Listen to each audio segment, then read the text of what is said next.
A group of fairly radical activists who are trying to cause trouble for the National Security Agency unleashed a wave of email messages this week about terrorist plots and bombs. The messages were supposed to trick NSA computers on the lookout for that sort of thing. The NSA said there was very little effect, although the incident does point out how far the internet has progressed. Hackers, terrorists, even entire nations can now conduct war online. Here's ABC's Jack Smith. Just as planes and tanks dominated war in the 20th century, so it is believed the internet will dominate war in the next. We are in cyber warfare right now. The enemy is making reconnaissance attempts on Army networks all the time.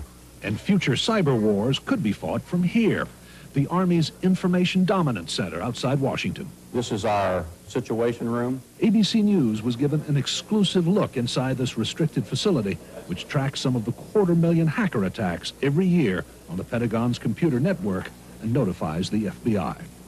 We watched an attack. And very clearly we're able to see that two big areas of concern in that transmission have floated up to the surface.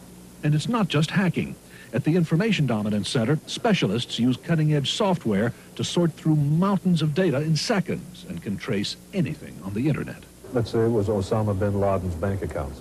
If we wanted to focus on Osama bin Laden's bank accounts, we could focus on Osama bin Laden's bank accounts.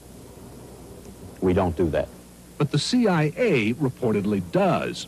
According to Pentagon sources, the U.S. has the ability to use the internet to manipulate foreign bank accounts and even sabotage an enemy's infrastructure. In the Gulf War in 1991, the U.S. also reportedly used missiles that sent out pulses of magnetic energy which erased hard drives and melted chips in Iraq's radar. In order to conduct the best defense, you need to understand how the offense works. And we are very good at it. But the U.S. is also highly vulnerable. Most hacker attacks, for instance, are just joyrides. No damage is done. But ABC News has learned that a recent joyride at a nuclear weapons lab could have had serious consequences.